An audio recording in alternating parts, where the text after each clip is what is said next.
Hello everyone, this is doctor Nagendra from Vishal overseas. ఇప్పుడు రష్యాలో top యూనివర్సిటీస్లో మనం చదవాలి, రైట్? టాప్ యూనివర్సిటీస్ అంటే మీరు ఏదైతే ఇప్పుడు గూగుల్ బ్రౌజర్లో ఓరెన్బర్గ్, మారి, పోమ్ ఇవిలా కన్సల్టెంట్స్ పెట్టుకునే టాప్ యూనివర్సిటీస్ కాదు, రియల్ టాప్ యూనివర్సిటీస్.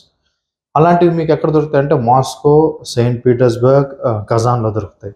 ఉన్నాయి కొన్ని టాప్ యూనివర్సిటీస్, రుడిన్ అని, మాస్కో స్టేట్ మెడికల్ యూనివర్సిటీ అని, పిరగోవ్ అని, పావ్లోవ్ అని, రైజాన్ అని, చాలా ఉన్నాయి, కజాన్ ఫెడరల్ అని. ఇక్కడ ఒక రియాలిటీ ఉంది ఏంటంటే, ఓకే, మీ డెసిషన్ కరెక్టే, ఒకటి అవి ఎక్స్పెన్సివ్, పక్కన పెట్టండి, రైట్? మాకు ఫైనాన్షియల్ స్టెబిలిటీ బాగుంది సార్, మేము చదువుకుంటాం, రైట్? Well and good.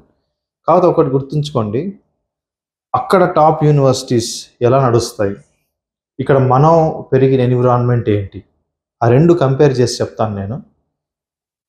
మీరేమనుకుంటున్నారు? మీ ఉద్దేశం ప్రకారంగా టాప్ యూనివర్సిటీస్ అంటే సూపర్ టీచింగ్ ఉంటుంది, మొత్తం స్పూన్ ఫీడింగ్ చేసేస్తారు, మొత్తం A to Z మనకు చెప్పంగానే క్లారిటీగా అర్థమైపోతుంది, టాప్ ప్రొఫెసర్స్ ఉంటారు, జస్ట్ క్లాస్కి వచ్చి మనం కూర్చుంటే అసలు వాళ్ళు ఇచ్చే ఎడ్యుకేషన్కి మనకు సరిపోతుంది, మన తర్వాత గ్రాడ్యుయేట్ అయిన తర్వాత ఎక్కడైనా సెటిల్ అయిపోతాం, మన సర్టిఫికేట్కి ఒక వాల్యూ ఉంటుంది, సపరేట్గా ట్రీట్ చేస్తారు అని మన ఎక్స్పెక్టేషన్ ఉంటుంది. అవన్నీ కరెక్ట్ కాదండి, అవన్నీ అనేది డిఫరెంట్ మనకు వచ్చేసరికి. ఒకటి, మీరు రష్యాలో మ్యాక్సిమం మెడికల్ యూనివర్సిటీస్లో ఏ యూనివర్సిటీ చదివినా అది మీకు ఎస్టాబ్లిష్మెంట్ దీనికి ఏం సంబంధం లేదు, అన్లెస్ దాని అక్రిడిటేషన్ కరెక్ట్గా ఉంటే మీరు ఏ యూనివర్సిటీలో చదివినా ఒకే ప్రిఫరెన్స్ ఉంటుంది మీరు బయటకు వెళ్ళేసరికి. కాకపోతే ఇక్కడ టాప్ యూనివర్సిటీస్లో మీకున్న అపోహ క్లియర్ చేయాలంటే నేను ఒక చిన్న ఇది చెప్తాను, అంటే దాని బ్రీఫ్ ఎక్స్ప్లెనేషన్ ఇస్తాను నేను. ఏంటంటే, మన ఇండియాలో మనం ఎలాంటి ఎడ్యుకేషన్ సిస్టమ్కి అలవాటు పడ్డాం. We're completely dependent on professors or lectures. ఇక్కడ వచ్చేసరికి అంటే వాళ్ళు వస్తారు, ఇప్పుడు ఇంటర్మీడియట్ ఎడ్యుకేషనే తీసుకోండి, 100% స్పూన్ ఫీడింగ్. అక్కడ వచ్చేసరికి మొత్తం A to Z మనకు మొత్తం వాళ్ళు క్లియర్గా బ్లాక్ బోర్డ్ మీద మన కాన్సెప్ట్స్ ఎక్స్ప్లెయిన్ చేస్తే మన స్టడీ అవర్స్లో కూర్చున్నప్పుడు మనకు అర్థమయ్యేలా చదువుకుంటాం, రైట్?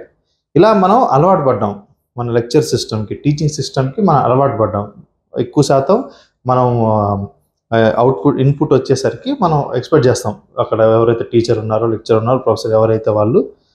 రష్యాలో ఎలా ఉంటుందంటే, వాళ్ళకి రష్యానే కాదు, మీకు US కానీ ఈ వెస్ట్రన్ కంట్రీస్లో ఎలా ఉంటుందంటే స్పూన్ ఫీడింగ్ చేయరు, చిన్నప్పటి నుంచే వాళ్ళని అలా తయారు చేస్తారనమాట. లైక్ ఎగ్జాంపుల్, ఇప్పుడు మన ఇంటర్మీడియట్ ఎగ్జామ్సే తీసుకున్నాం ఇక్కడ, అంటే ఇది పలానా ఇంపార్టెంట్ క్వశ్చన్, మీరు డిగ్రీ లెవెల్ వెళ్ళినా కూడా ఇది ఇంపార్టెంట్ అన్నట్టు ఉంటుంది. అక్కడ ఎడ్యుకేషన్ సిస్టంలో ఇంపార్టెంట్ అనేది ఉండదు, వాళ్ళు మొత్తం చదువుకోవాల్సిందే, మన ఇండియన్ CBSE సిలబస్ లాగా మొత్తం చదువుకోవాల్సింది, ఎక్కడ టెస్ట్ చేస్తారో తెలియదు.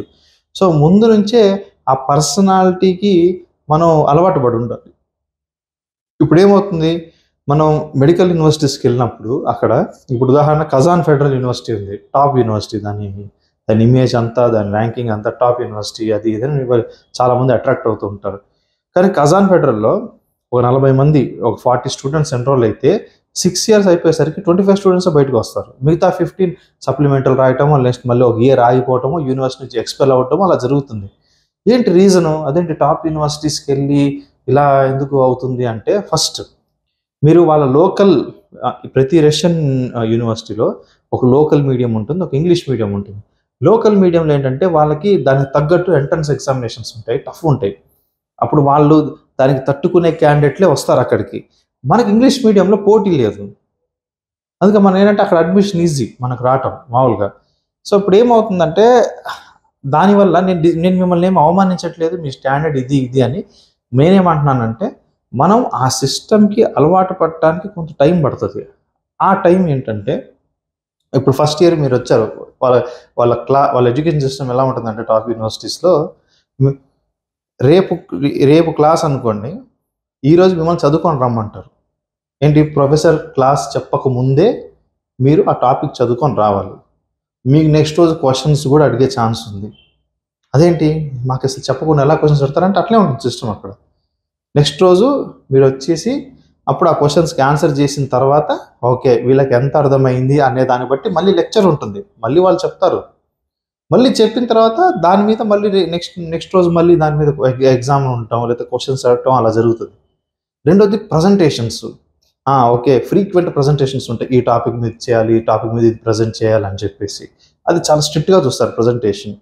మూడోది ఎగ్జామినేషన్లో నాకు ఇందులో వస్తుందనేది ఏది లేదు, చెప్పలేం. వాళ్ళు మీ నుంచి బాగా తెగ ఎక్స్పెక్ట్ చేస్తారు, మీ ఉన్నదానికంటే మీ సాయశక్తులు మించి ఎక్స్పెక్ట్ చేస్తారు. సో క్వశ్చన్స్ కూడా అరే నాకు ఇందులో వీళ్ళు చెప్పలేదే, ఇందులో రాలేదని మీరు క్వశ్చన్ చేయడానికి కూడా ఆస్కారం లేదు. ఇప్పుడు ఏమవుతుందంటే ఇలాంటి సిస్టమ్ మనం అలవాటు పడటానికి అక్కడ ఇనిషియల్లీ ఇలా వెళ్తాం, ఫస్ట్ ఇయర్ వెళ్ళంగానే సపోజ్ మోస్ట్లీ మన తెలుగు వాళ్ళంతా మాట్లాడరు, వాళ్ళకంతా తెలుసు, ఇనిషియల్ టైం పడుతుంది. అంతా ఇంట్రోవర్ట్సే ఉంటారు మన వాళ్ళంతా, మేము చూస్తూ ఉంటాం కదా. 80% స్టూడెంట్స్ అంతా ఇంట్రోవర్ట్సే ఉంటారు మన వాళ్ళు. నేను ఎవరిని ఇన్సల్ట్ చేయట్లేదు, రియాలిటీ చెప్తున్నాను. మిమ్మల్ని నేను మార్కెటింగ్ చేసి చెప్పాలంటే టాప్ యూనివర్సిటీస్ మీ జీవితం బాగుంటుంది చేరని నువ్వు మాట చెప్పవచ్చు, కానీ నా ఇంటెన్షన్ అది కాదు.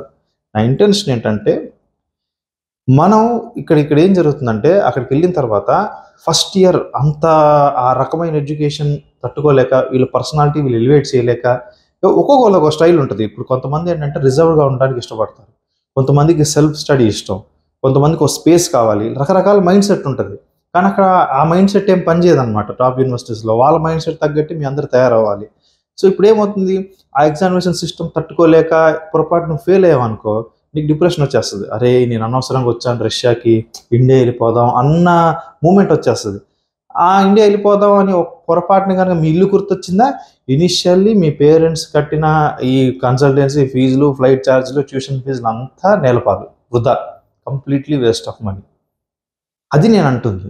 లేకపోతే ముందే నేను చాలా వీడియోలు చెప్తాను, MBBS is nothing, it's a pre requisite to enter into post graduation. పీజీకి వెళ్ళటానికి ఒక సర్టిఫికేట్. ఇప్పుడున్న జనరేషన్, ఇంతకుముందు బాగుంది, ఇప్పుడు ఏంటంటే పీజీ ఎగ్జామర్ అంటే ఎంబీబీఎస్ ఉండాలి అనే ఒక ప్రీ రిక్విసైట్ తప్పితే ఇంకేం లేదు. అందుకే నేను దీని మీద ఎక్కువ వేస్ట్ చేయను, ఎక్కువ జనాలకు చెప్తాను. దీని మీద టైం పీరియడ్ కానీ మనీ కానీ దీని మీద ఎక్కువ వేస్ట్ చేయకూడదు అని నేను సజెషన్ ఇస్తూ ఉంటాను. ఇప్పుడు ఏంటంటే ఇప్పుడు మీరు అలాంటి యూనివర్సిటీస్ చదువుకున్న తర్వాత ఎక్స్పెల్ అవటమో లేకపోతే ఫెయిల్ అవటమో అని జరగటం వల్ల ఈ పీరియాడిక్ క్లాస్, ఎకనమిక్ క్లాస్ నాకు ఇష్టం లేదు. అది మెయిన్ రీజన్. ఎందుకంటే మీరు అడాప్ట్ అవుతారు అక్కడ, ఆ యూనివర్సిటీ కూడా మీరు టాలరేట్ చేయగలుగుతారు, కానీ మీకు టైం కావాలి, ఒక 1 to 2 years టైం కావాలి. ఈ టైం దాకా మీరు తట్టుకుంటే ఓకే, తట్టుకోకపోతే కష్టంగా ఉంటుంది. అది రియాలిటీ వచ్చేసరికి టాప్ యూనివర్సిటీస్లో వాళ్ళ ఎడ్యుకేషన్ స్టాండర్డ్ అలా ఉంటుంది. మనం తక్కువ అని కాదు, మన అలవాటు పడలేదు అలాంటి టైప్ ఆఫ్ ఎడ్యుకేషన్కి, మనంత మెచ్యూరిటీ లేదు. మనది వేరే సిస్టమ్, మనంతా స్పూన్ ఫీడింగ్ సిస్టమ్. అటు వచ్చేసరికి సెల్ఫ్ పర్సనాలిటీ ఎలివేటింగ్ సిస్టమ్ మొత్తం వచ్చేసరికి.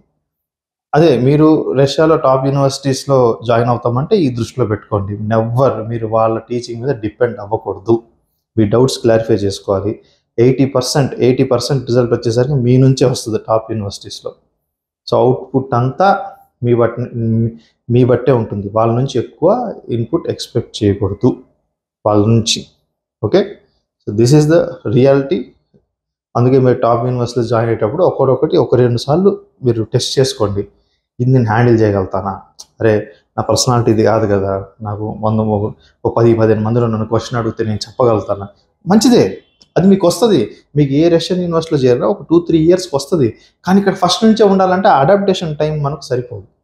కొంతమంది చేసేవాళ్ళు చేసుకోవచ్చు. మీకు సార్ నాకు అది అలవాటే, నేను చేసుకుంటాను, మా ఇండియాలో మా స్కూలింగ్ సిస్టమ్ అలానే ఉండేదంటే వెళ్ళండి, happy journey, no worries. Thank you so much.